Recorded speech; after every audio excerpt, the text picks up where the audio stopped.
नमस्कार, आदर, अभिनंदन, आभार और बहुत बहुत स्वागत आप सभी का आपके अपने कार्यक्रम कानून की बात में। दर्शकों, आज हमारी चर्चा का विषय है उपभोक्ता अधिकारों की जानकारी। वो इसलिए क्योंकि हम सब यदि देखें तो दैनिक जीवन में जो हमारा रोल है उसके हिसाब से हम सभी एक उपभोक्ता हैं।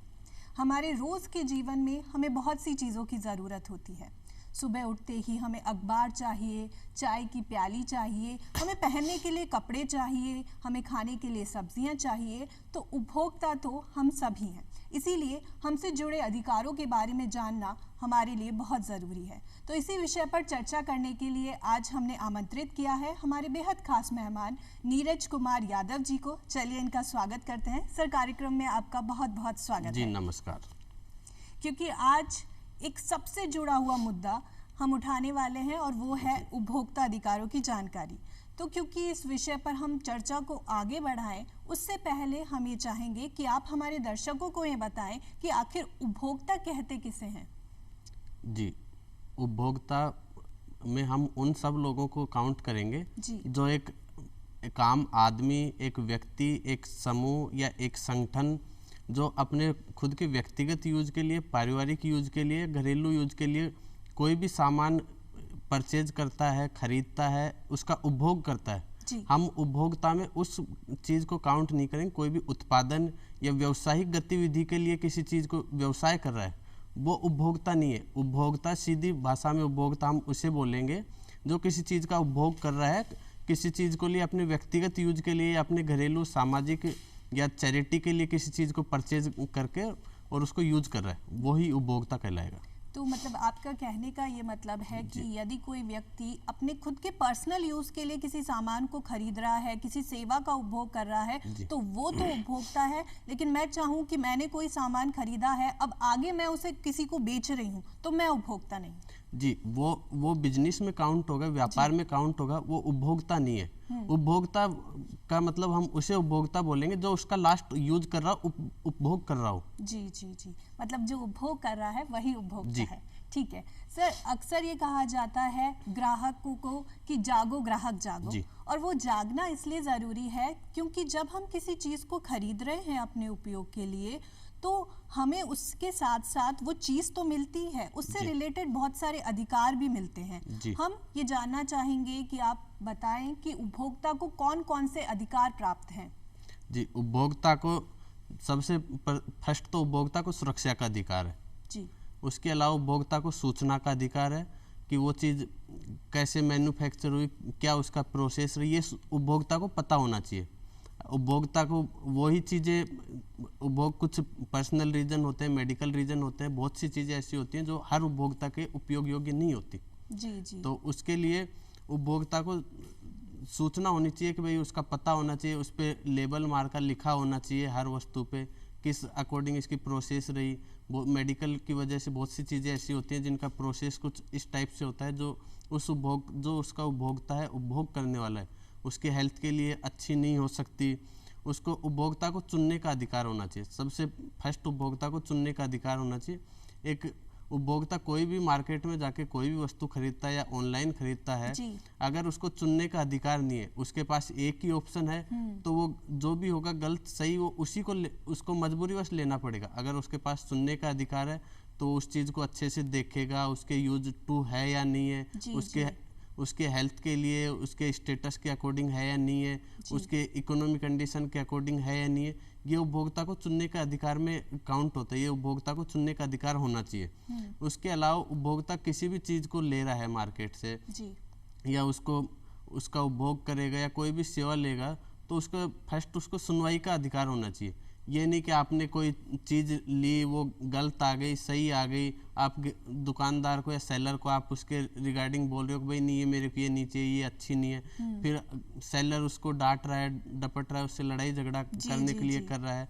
तो मतलब उसको सुनवाई का जो उसका राइट था कि भाई मेरे को सेलर सुने, मेरे अकॉर्डिंग चीज़ मेरे को, मतलब वो अपनी बात जरूर रख सकता है। जी, अपनी बात रखने का उसे अधिकार। उसके अलावा उपभोक्ता के निवारण मांगने का अधिकार उपभोक्ता के पास होता है। उपभोक्ता किसी भी चीज़ को उसने परचेज किया, बाय डिफ़ॉल्ट उसने गलत चीज़ परचेज कर ली या उसके यूज की चीज़ नहीं है, उसके लिए वो सेलर के पास गया है, या जो भी फोरम है जहाँ भी उपभोक्ता के राइट्स स्टार्ट होते हैं, जहाँ भी उपभोक्ता के राइट्स को उपभोक्ता तक पहुँचाए जाते हैं, वहाँ उपभोक्ता को ये अधिकार होना चाहिए कि वो उसके निवारण के लिए कि भाई मेरे को ये चीज़ आपने गलत दे दिया, कंपनी से कोई बाय डिफ़ॉल्ट कोई चीज़ गलत आ गई, उसने किसी सेलर से परचेज की, सेलर उसको मना कर रहा है, नहीं मैं वापस नहीं लूँगा, इस टाइप है, तो वो उसको उसकी समस्या का निवारण का अधिकार उसको है।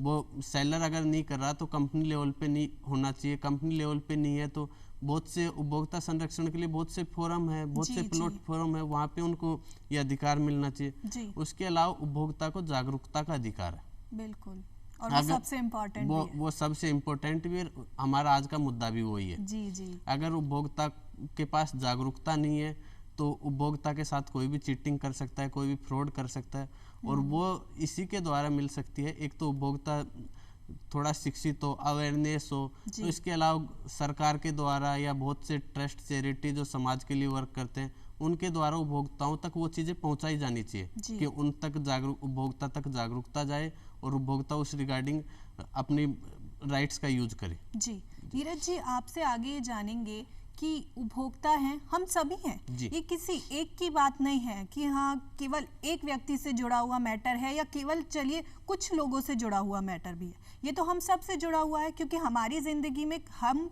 कुछ ना कुछ चीज़ तो डेली खरीदते ही खरीदते हैं। हमारी ज़रूरत की जो चीज़ें हैं वो हमें खरीदनी पड़ती है। अब यदि मान लीजिए हमारे साथ कुछ अनुचित व्यवहार किया जाता है, गलत चीज़ हमें दे दी जाती है, ये किस तरीके के कौन कौन से व्यवहार हैं जो अनुचित व्यवहारों की श्रेणी में आते हैं? जी, मैं इसमें आपको बताना चाहूँगा कि उपभोक्ता के खिलाफ कौन कौन से अनुचित व्यवहार होते हैं जो नहीं होने चाहिए। जी, फर्स्ट तो इसमें अपन ये लेंगे कि उपभोक्ता को किसी भी वस्तु सेवा, उपभोक्ता के लिए वस्तु परचेज करना ही उपभोग नहीं है। कोई सेवा ले रहा है, वो किसी भी टाइप की सेवा, प्रोफेशनल सेवा हो या कुछ और हो, वो भी उपभोक्ता में ही काउंट होगा, वो भी वो उपभोग ही कर रहा है। जी, तो उसकी उपभोक्ता को जानकारी होनी चाहिए कि भाई ये मैंने जो सेवा ली, ये वस्तु ली, ये अच्छी है या नहीं है, इसकी क्वालिटी अच्छी है या नहीं है, वो उपभोक्ता को जानकारी होनी चाहिए। सेकंड, उपभोक्ता के साथ रूड और अनफ्रेंडली बिहेवियर नहीं होना चाहिए। सेलर का हो या कंपनी का हो, जहाँ से भी वो परचेज कर रहा है उनका बिहेवियर उनके लिए पोलाइट और फ्रेंडली बिहेवियर होना चाहिए कि उपभोक्ता को ये लगे कि भाई हम कहते ये हैं, मार्केट में ये चलता है कि उपभोक्ता राजा है, ग्राहक राजा है। बिल्कुल। तो वो उपभोक्ता के साथ, ग्राहक के साथ होना चाहिए कि वो राजा ही है। जी। वो चीज जो भी मार्केट में आ रही है, जो बन रही है, वो उस ग्राहक के लिए बन रही है। वो ग्राहक यूज करेगा तो कंपनियां चलेंगी, सेलर सेल करेगा, वो सारी चीजें तभी होंगी जब एक ग्राहक को हम राजा की दृष्टि से देखेंगे और उसको राजा मान के चलेंगे। इसके साथ उपभोक्ता की जो भी क्वेरी, सवाल जो भी होते हैं, वो सेलर को जो भी उसकी क्वेरी आई कि किस रिगार्डिंग बनी, कब बनी, कैसे यूज करना चाहिए, वो उसको उसके क्वेरी सवालों का जवाब मिलना चाहिए कि इस अकॉर्डिंग आप इसको यूज करोगे, इस टाइप से यूज करना है। ये सारी चीज़ें उपभोक्ता के अगर मिलेंगी तो वो उसके साथ अनुचित व्यवहार नहीं है। ये चीज़ें अगर उपभोक्ता के साथ मिलेंगी तो उसके जो राइट हैं, उसके साथ उचित व्यवहार वो रहेगा। जी। इसके अलावा उपभोक्ता को इजीली ये होना चाहिए कि भाई उसको कस्टमर केयर नंबर प्रोवाइड होना चाहिए, ईमेल होना चाहिए। अगर वो उससे अनसेटिस्फाई है तो वो कस्टमर केयर पे कंप्लेंट करे, ईमेल के जरिए उसके कंप्लेंट करे। ये सब रहेंगे तो उचित व्यवहार में आएंगे, ये नहीं है तो अनुचित व्यवहार में काउंट करेंगे हम इनको।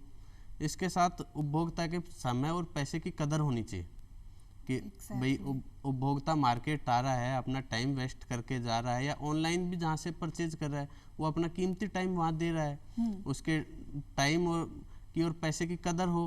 भाई अगर वो जो चीज़ खरीदना चाह रहा है वो उसको मार्केट में अवेलेबल हो रही है, तो ये मानो कि उसके टाइम और पैसे की दोनों कदर, पैसे की कदर हम इस वे में भी ले सकते हैं कि एक चीज़ एक ही जगह आप उपभोक्ता को वही सेम चीज़, उसकी दो डिफरेंट प्राइस है। एक जगह उसको 100 रुपये में मिल रही है, एक जगह 1000 रुपये में मिल रही है, तो वो उपभोक्ता के साथ चीटिंग है, वो अनफेयर मीन्स में काउंट होगा। तो और मुझे लगता है कि आपने बहुत अच्छी एक बात कही कि आप सामान बेच रहे हैं, बहुत अच्छी बात है, लेकिन एक चीज का ध्यान रखा जाना चाहिए कि आप अपने ग्राहक के साथ व्यवहार भी अच्छा करें।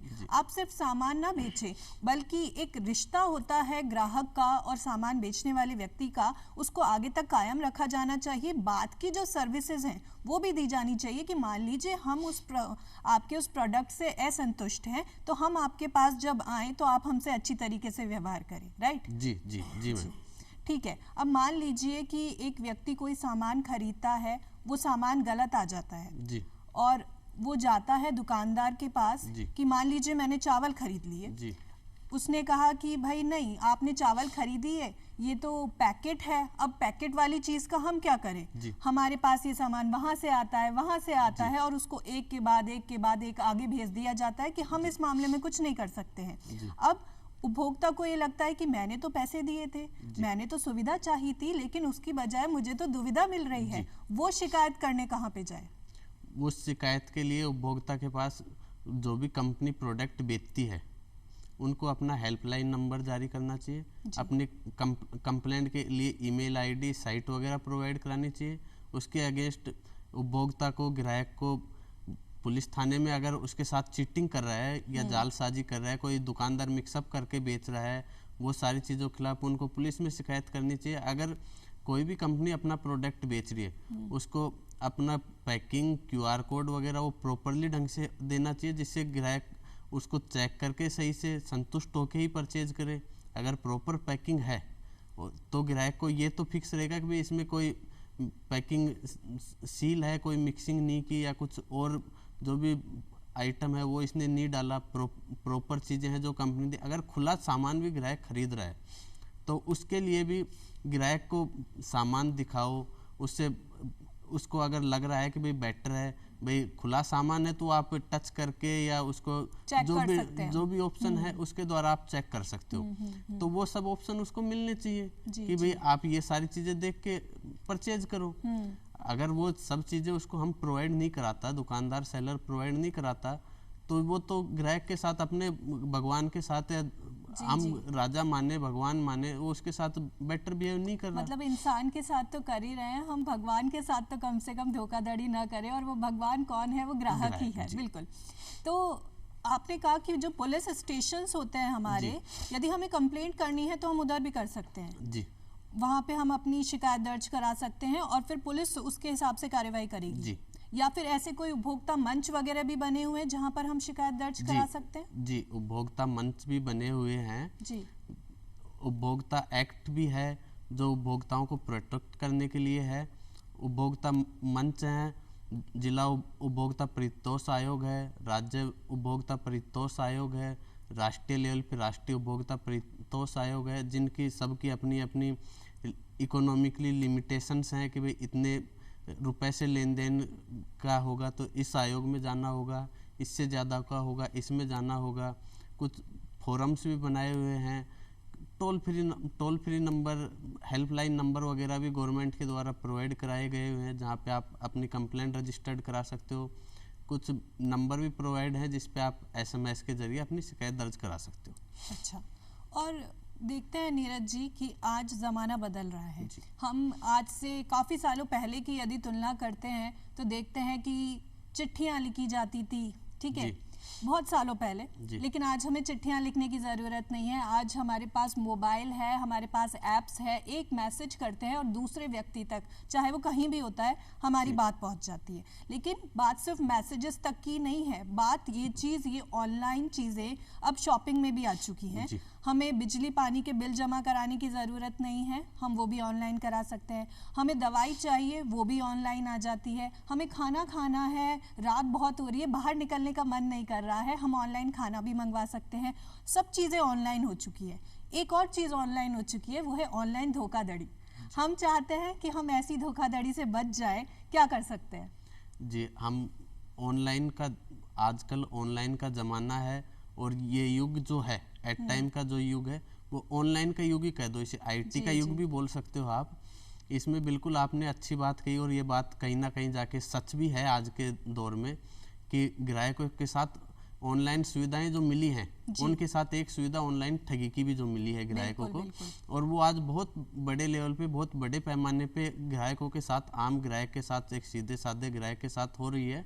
और उसमें हम सीधे साधे को ही काउंट करें वहाँ तक ठीक है। एक अच्छा पढ़ा लिखा आदमी जो अपने आप को IT एक्सपर्ट भी बोल सकता है, उसके साथ ही वो चीटिंग हो रही है। तो उसके लिए हमें सबसे पहले ये देखना चाहिए, कोई भी ऑनलाइन परचेजिंग हम कर रहे हैं, सबसे पहले हमें अच्छी प्रॉपर जो साइट है, जो रजिस्टर्ड साइट है, जो पॉपुलर साइट है, जो विश्वसनीय साइट है, उनके वहाँ से हमें परचेज करना चाहिए। उसके अलावा हम जो प्रोडक्ट खरीद रहे हैं वो किस सेलर से हमारे पास आ रहा है, किस क्वालिटी का है, वो उसके डिस्क्रिप्शन में सारी चीज़ें लिखी हुई है, वो हमें वहाँ से पढ़ के उसका रिव्यू देखना चाहिए कि भाई इस सेलर का क्या रिव्यू है, क्या नहीं है, इसके यहाँ से कितना, किस टाइप के, भाई जितने ज़्यादा वो, अगर सेलर अच्छी क्वालिटी का कोई प्रोडक्ट बेच रहा है तो वहाँ उसके रिव्यू अच्छे होंगे, जिससे हमें ये चीज़ समझने में और देखने में बेटर रहेगी कि भाई इसके यहाँ प्रोडक्ट अच्छा है, इसके और हमारी जिस साइट से हम शॉपिंग करें वो भी विश्वसनीय होनी चाहिए। जी। उसके लिए विश्वसनीय का पैमाना हम इस वे में लेंगे कि भाई कौन सी साइट से, हम जिस साइट से परचेज कर रहे हैं वो साइट कहीं ना कहीं जाके रजिस्टर्ड भी है या नहीं है। कई दफ़ा ऐसा होता है कि हम ऑनलाइन कुछ सर्च कर रहे होते हैं तो एक साथ बहुत सारी साइट्स आती हैं, जो एक ही प्रोडक्ट जिसकी मार्केट वैल्यू भी 1000 है, और किसी विश्वसनीय साइट जिसको भी हम विश्वसनीय उसी को काउंट करेंगे जो जनरली पॉपुलर है, उस पे भी वो सामान 1000 रुपये का है या 900 रुपये तक का है, और एक साइट ऐसा शो करती है हमें नीचे जाके कि हम तो 200 रुपये में आपको प्रोवाइड कराएंगे। तो ग्राहक कहीं ना कहीं जाके उसके लोभ लालच में आ जाता है कि भाई हम तो 200 वाला लेंगे, और वो लोभ लालच ग्राहक में जगा तो ग्राहक ठगा जाता है। और उसके लिए ग्राहक को सबसे पहले उस साइट्स को देखना चाहिए, भाई गूगल करके चेक करो वो साइट है भी या नहीं है धरातल पे। बहुत सी साइट्स जो ऑनलाइन ठगी करने के लिए बनाई जाती हैं जो धरातल पे होती ही नहीं। उसके अलावा उस पर जो सेलर शो कर रहा है उस सेलर को में सर्च करके देखना चाहिए वो सेलर भी है या नहीं है। सेलर भी साइट पे रजिस्टर्ड होगा, कहीं ना कहीं गवर्नमेंट के जो भी इंस्टीट्यूशन है रजिस्ट्रेशन के वहाँ रजिस्टर्ड होगा। उसके अलावा उसके रिव्यू देखने चाहिए हमें कि प्रॉपर रिव्यू वगैरह कैसे क्या है। अब रिव्यू का ग्राफ तो वहाँ से होता रहता है कि भाई इतने पॉइंट तक इसके हैं तो ये बेटर है। अब कुछ दफ़ा ऐसा होता है कि रिव्यू किसी के हो 0 और हम वहाँ से प्रोडक्ट परचेज कर रहे हैं तो हमारी बेवकूफ़ी होगी, ग्राहक की बेवकूफ़ी होगी। वो ग्राहक उस लालच में आके कि भाई 200 रुपये का प्रोडक्ट हम ले रहे हैं, ये अच्छा प्रोडक्ट है, तो ग्राहक के साथ वो लास्ट में जाके ठगी होगी, क्योंकि उसने प्रॉपर चेक नहीं कि हम कोई भी चीज़ परचेज कर रहे हैं उसका पेमेंट करते टाइम हमें सेफ्टी रखनी चाहिए कि भाई हम जहाँ पेमेंट कर रहे हैं वो भी अच्छी साइट है या नहीं है, जिस वे से हम पेमेंट कर रहे हैं वो कहीं हमारा डाटा सेव तो नहीं कर रहा है, उस परचेज के साथ बिल प्रॉपर आया नहीं आया, बिल में कुछ एडिशनल बहुत से इनके छुपे हुए जो भी हैं इनके छुपे हुए टैक्सेज वगैरह, टैक्स भी बोल दो, टैक्स तो गवर्नमेंट के सब फिक्स हैं पर ये एडिशनल कुछ ना कुछ ऐसा लगा के उसके साथ बिल के साथ भेजते हैं ग्राहक को उस टाइम उससे ही नहीं होता। तो वो सब चीज़ें भी हमें बिल देख के पता करनी चाहिए, आए हमारे पास प्रोडक्ट बिल पैकिंग वगैरह सारी चीज़ें। मतलब हमारे पास कोई ना कोई प्रूफ होना जरूरी है, यदि प्रूफ नहीं होगा तो हम आगे कार्यवाही कर ही नहीं सकते। हम देखते हैं बहुत बार कि आपने कहा कि ग्राहक को तो जागरूक होना ही चाहिए, बिल्कुल होना चाहिए, क्योंकि जो सामने वाला व्यक्ति है वो किस तरीके से हमारे साथ छल कर सकता है वो हमें पता भी नहीं है। बहुत बार ये देखा जाता है कि कई बार हमें कहीं बाहर जाना है और आजकल हम ये चाहते हैं कि जिस भी जगह हम बाहर जा रहे हैं हम वहाँ पे रहने की व्यवस्था करें, होटल वगैरह बुक करें, और जब हम साइट खोलते हैं फर्जी वेबसाइट्स निकलती हैं, हम पेमेंट जमा करा देते हैं और हमें पता चलता है बाद में कि ऐसा तो कोई व्यक्ति ही नहीं था, ऐसा कोई होटल ही नहीं था जहां पर हमने पेमेंट भी कर दिया है। अब इस मामले में भी हम यहाँ पे कंज्यूमर हैं, हमें प्रोटेक्शन मिलेगी? जी बिल्कुल, आपका राइट है, आप कंज्यूमर हो, आप वहाँ कोई भी चीज़ ले, मैंने फर्स्ट बताया कि हम वस्तु उपभोग सेवा उपभोग दोनों जो कर रहा है वो कंज्यूमर है, वो उपभोक्ता है, ग्राहक है जी। हम होटल में ठहरने के लिए जा रहे हैं, किसी आउटसाइडर सिटी में गए जहाँ वहाँ हमारा घर नहीं है, कोई रिलेटिव नहीं है जिसके पास हम ठहर सकें, तो उसके लिए होटल्स वगैरह है, वो होटल्स वगैरह पहले जहाँ तक वो ऑफलाइन होते थे आजकल ऑनलाइन बहुत से ऐप्स वगैरह आ गए, वो होटल खुद की भी साइट्स वगैरह बना के आपको ठहरने के लिए रूम वगैरह अवेलेबल कराते हैं। तो काफ़ी जगह ऐसा देखा जाता है कि हम कोई रूम सर्च करते हैं भाई near to this and this, तो वहाँ हमें बहुत सी साइट्स जो होंगी, बहुत से जगह ये आएगा कि भाई यहाँ ऐसे है ऐसे है। जब ग्राहक वहाँ रूम बुक कर लेता है ऑनलाइन वो उसको अच्छा सारी चीज़ें जो भी इमेज वगैरह डालेगा, रिव्यू वगैरह डालेगा, आजकल रिव्यू भी फेक भी होते हैं जी। वो सारी चीज़ें अच्छी शो करेगा वहाँ। जब ग्राहक वहाँ एक्चुअल में जाता है तो ना तो जो चीज़ें उसे ऑनलाइन दिखाई जाती है वो वहाँ होती हैं, उसके रूम वगैरह में भी जो चीज़ें उसे जितना अच्छा क्लीन दिखाया जाता है वो नहीं होता, नहीं होता है। मतलब जैसा हम चाहते हैं वो चीज़ हमारे लिए वैसी निकलती नहीं है। ठीक है नीरज जी, हमने देखा कि आपने अधिकार बता दिए, आपने बताया कि भाई अधिकार तो है ही, लेकिन केवल अधिकारों की जानकारी से कुछ नहीं होगा, आपको खुद को भी जागरूक रहना होगा। ठीक है, और हम ये जानेंगे कि चलिए ग्राहक जागरूक हो गया है, अब जब वो संस्था में पहुंचा, अपनी कंप्लेंट दर्ज करा दी, कौन सी ऐसी संस्था होती हैं या कोर्ट्स होती हैं जो इन मैटर्स को डील करती हैं और क्या प्रोसेस रहता है पूरा? जी, मैं इसके लिए आपको बता दूं, फर्स्ट तो जब भी हम कोई भी आइटम परचेज करते हैं तो उसके ऊपर कोई भी जैसे किसी कंपनी का रजिस्टर्ड कंपनी का प्रोडक्ट है तो गवर्नमेंट की गाइडलाइंस हैं कि भाई आपको अपना लोगो, मार्का, कंप्लेंट आईडी वगैरह वो सब आपको उस पर प्रोवाइड करानी पड़ेंगी। और बहुत सी मल्टीनेशनल कंपनियां हैं वो अपना हेल्पलाइन नंबर भी उनके वहाँ प्रोवाइड कराती है कि भाई अगर कंप्लेंट से रिलेटेड हो तो ये हमारा हेल्प। और ये कंप्लेंट हमने कर दी है उसके बाद जैसे कोर्ट्स भी इन मैटर्स को डील करते हैं जी और वो अपने क्षेत्राधिकार के अनुसार कि इतने पैसों का यदि मैटर है तो ये कोर्ट उनको डील करेगा जी। ठीक है, हम आपसे ये जानेंगे कि उपभोक्ता संरक्षण अधिनियम पारित किया गया जी, उसका क्या उद्देश्य था? जी, उपभोक्ता संरक्षण अधिनियम जो पारित किया गया, पहले जो उपभोक्ता संरक्षण अधिनियम था वो था 1986 में पारित हुआ। उसके बाद उसको अमेंड करके नया उपभोक्ता संरक्षण अधिनियम लाया गया 2019 में, जो जुलाई 2020 से लागू होता है हमारे यहाँ जी। उपभोक्ता संरक्षण अधिनियम लाने का हमारे सरकार का, गवर्नमेंट का मेन उद्देश्य ये रहा कि भाई हमारे जो उपभोक्ता हैं जिनके साथ चीटिंग होती है, जो हमारे नागरिक हैं, तो वो अपने आप को चीटिंग से, इन फ्रॉड से किस टाइप से प्रोटेक्ट कर सके जी। तो उसमें उपभोक्ता संरक्षण अधिनियम जब आया तो उसमें कुछ फोरम्स वगैरह बनाए गए, जैसे जिला लेवल पे जिला उपभोक्ता फोरम बनाई गई, स्टेट लेवल पे राज्य उपभोक्ता परितोष आयोग बनाया गया, सेंट्रल लेवल पे राष्ट्रीय उपभोक्ता परितोष आयोग बनाया गया। इसके अलावा और ये जितनी भी चीजें हैं ये इस अधिनियम के तहत गवर्न हो रही हैं कि ये हमारा एक एक्ट लागू किया गया और ये जितनी भी संस्थाएं हैं ये इस एक्ट के अनुसार कार्य करेंगी। ठीक है सर, लास्ट में हम ये चाहेंगे कि आप हमारे दर्शकों को क्या संदेश देना चाहेंगे? जी, मेरा तो सभी से यही गुजारिश है कि ग्राहक कभी भी कोई भी चीज़ ऑनलाइन ऑफलाइन कहीं से जो भी वो परचेज करता है उसको सर्वप्रथम उस चीज़ को देखना चाहिए कि वो जो चीज़ उसको परचेज करनी है, जो क्वालिटी उसको परचेज करनी है, जो आइटम्स उसको परचेज करना वो है या नहीं है, जो क्वांटिटी उसको परचेज करना है वो भी है या नहीं है। बहुत मतलब गुणवत्ता पे ध्यान देना है और लालच नहीं करना है ग्राहक की तरफ से। जी। ठीक है सर, कार्यक्रम में आपने शिरकत की, अपना अमूल्य समय दिया, इतनी बेहतरीन जानकारी दी, उसके लिए बहुत बहुत धन्यवाद।